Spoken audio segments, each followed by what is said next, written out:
Hello everyone, Toy Game Collector here, bringing you more toys to review. What am I looking at? I'm not looking at just one, I'm looking at several different Lego sets that came out for the movie Star Wars Episode 3, Revenge of the Sith. Yep, these are Legos that I'm pretty nostalgic for, even if I didn't own a single one of these, but I remember them. Star Wars Episode 3 Revenge of the Sith came out in May of 2005, so 15 years ago. Yep, and these are some Lego sets that I personally remember from the movie. Not wanting to do individual reviews, I'm just going to review them all at once. Yep, this is a movie I'm nostalgic for. I remember the advertising for it on Cartoon Network. I remember all the commercials, all the toys that were being made, commercials. It was a big deal. Yeah, I thought it was pretty cool. I never saw the movie when it was new, but I remember it. So, let's get started, shall we? Let's start with this little fighter.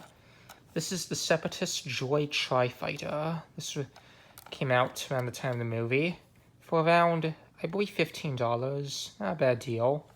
Yep, these first few sets are going to be from the big Battle of Coruscant space battle from the beginning of the movie, which was my favorite scene in the movie. Yep. Yeah, it's a droid fighter. There's its eyes, has laser cannons, there's a real Separatist logo there, the droid brain. It's a pretty cool fighter. Yeah. Yep, this would take around...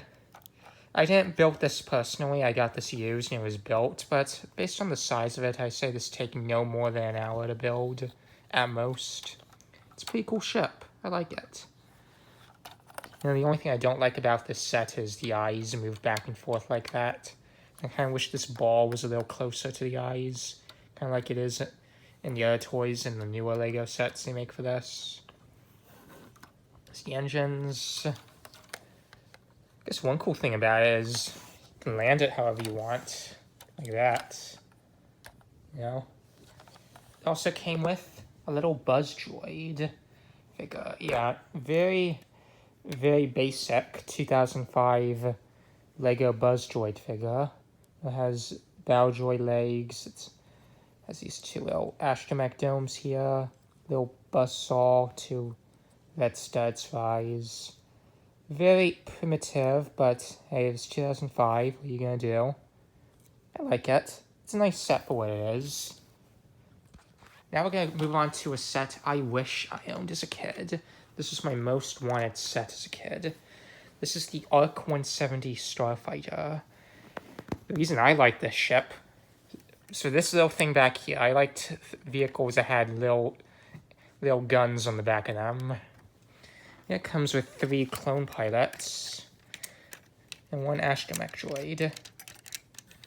Let's pull a clone pilot out. So this is the clone pilot. Yeah, simple 2005 clone pilots. They look nothing like this nowadays. One thing I didn't know as a kid was if you took the helmet off, they had a real black head and you can see through the helmets. I wasn't aware of that as a kid. Yeah. I think it's a cool fighter. Yeah, it's a heavy starfighter. Yeah, it can punch through capital ship armor. It's like a very old X-Wing. Here's the astromech droid, the R4 droid. That's what I call it. See the real computer monitor there, has a picture of a tri-fighter. Close this up. It's the wings.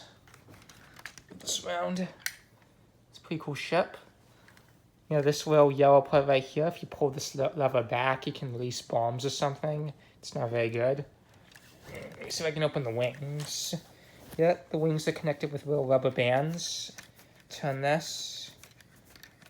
Let me see if I can do it. Almost there. I got one of the wings.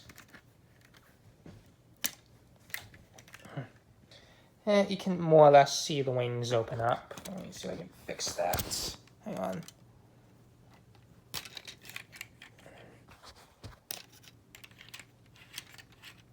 It's fixing. and I broke a piece off. But as you can see, the wings do open up, kind of like the old X-Wings from the original Star Wars movies.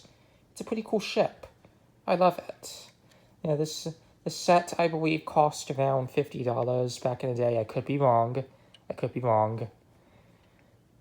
Yeah, this set took me a few hours to build, like 3-4 hours to build, because I messed up in some places.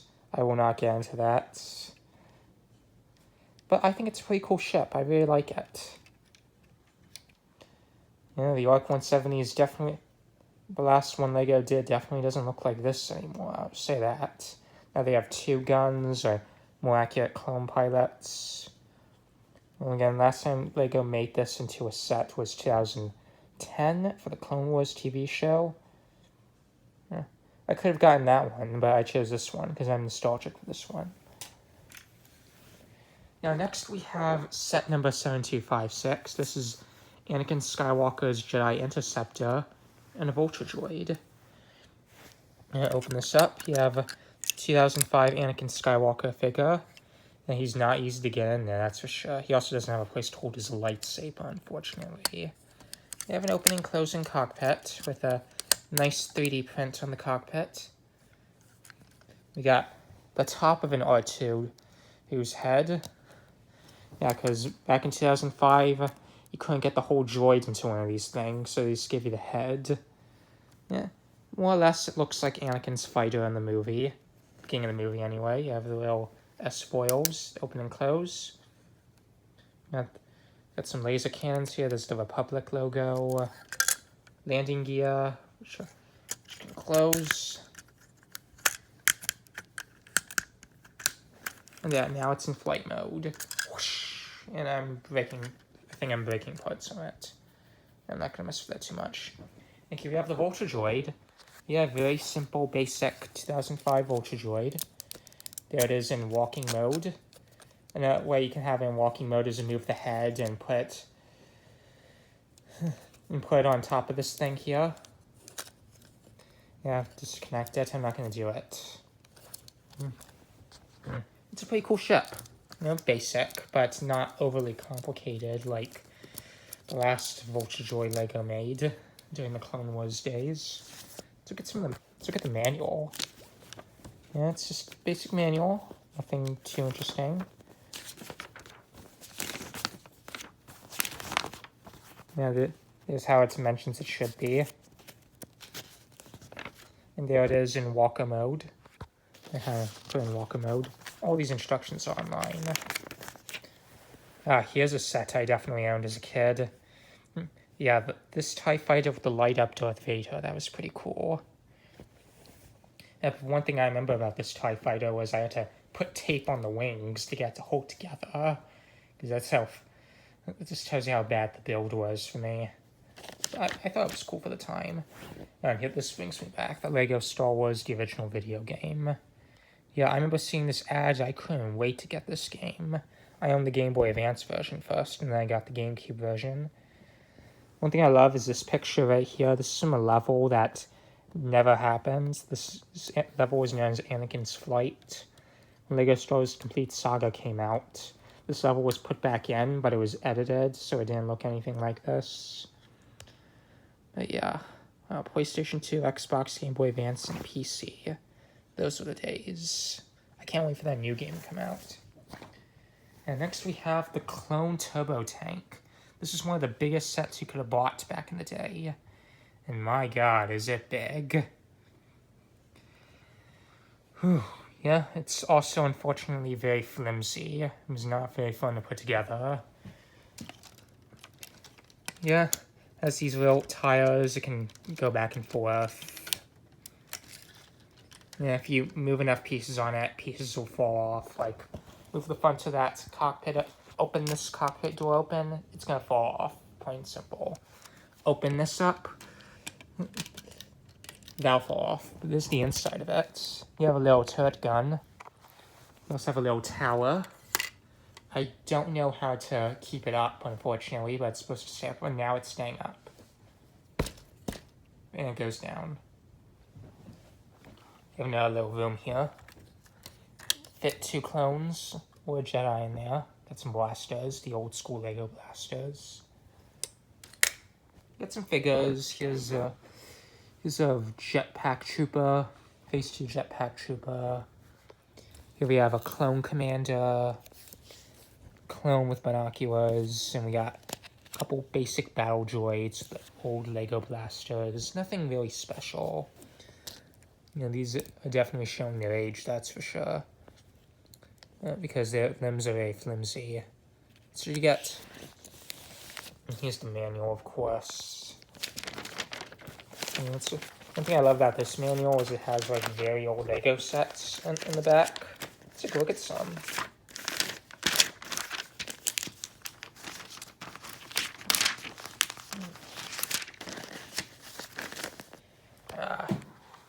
Here's some of the Revenge of the Sith sets you could have bought back in the day. There's the Jedi Starfighter and Vulture Droid. There's the set, the Clone Turbo Tank, the Scout Walker, or the AT-RT, Arc 170, Ultimate Lightsaber Duel, Darth Vader Transformation, the Wookiee Catamaran, that's a rare set. And there's the Wookiee Attack. Yeah, that looked pretty cool. General Grievous Chase. I've seen this one as a kid. I never owned it, but I saw it in a hotel window once. And just Lego Club advertisements, Lego stores. Oh, before I forget, I gotta mention the Mace Windu figure here. This figure was one of the main selling points of this set because he had a light-up lightsaber. What you do is you push down the head, and you can see there's a purple light coming out of it. Yeah, I don't know if it was always blue or it was purple at one point. I never owned this set as a kid. It was a pretty expensive $100 set back in the day. Yeah, I probably would have enjoyed this set as a kid, but, you know, considering how flimsy it is, you know, it just makes a nice display piece now than it does as a toy to play with. What you gonna do? And last but not least, we have the General Grievous Starfighter. This came out around a little after the movie, around 2006, 2007. It's the basic Starfighter. There's your very, very old General Grievous figure. Looks nothing like this now. Yeah, he just sits in there. You have real guns that move up and down. Nothing special. There's no spring-loaded shooters or straight shooters in this, obviously, because those didn't exist yet. And I just broke the back of this. I'll fix that in a bit. Yeah, we have this that comes down for landing gear or something. It's the bottom of it. One cool thing is it gives you a place to hold the lightsabers. That's how, yeah, General Grievous' lightsabers. That's how they were held back in the day. Yep. Here's the box. Yeah, this was a $30 set, I believe, back in the day. Yeah, this. Oh wait, it says 20. Yeah, Lego 1999. Yeah, it doesn't say Disney on it because Disney owns Star Wars yet. Some features: you could open the cockpit with the guns up and down. It's the Grievous figure. Some other sets you could have bought. I'll go over those when I go into the manual. Here's the manual. Let's look at some of those old vintage Lego sets. There's some of those features. Yeah, here's the droid battle packs and the clone trooper battle packs. This one battle packs used to be cool. I didn't own any of these as a kid, but just look at how cool that picture is, huh? It's very 2005, 2008 Lego Star Wars to me. And there's the Starfighter. Yeah, build your armies. Build your droid army, build your clone army. There we have the Imperial dropship. That was a cool set. Never owned it, but I remember it. There was my little brother's favorite Lego set as a kid. He won't admit it, but he did used to love this set, the Y-Wing bomber. It was his favorite Star Wars vehicle at one point. Maybe I'll do a review of that sometime. We have the old AT-ST Scout Walker. Yeah, Legos sure have changed, because the Walkers today don't look anything like that. And here's more bigger pictures of some of those sets. And there's your part count. Dino 2010, that was a UK set. And a subscription for a Lego Club magazine, which I used to be a part of. And there's the back. Yeah, these were pretty nice sets for their day. They're not really special nowadays, but for someone my age, they're nostalgic, and I really appreciate them. Well, that's going to conclude this look at vintage Lego Star Wars sets from 2005. Thank you for watching, and I'll see you next time. Bye-bye now.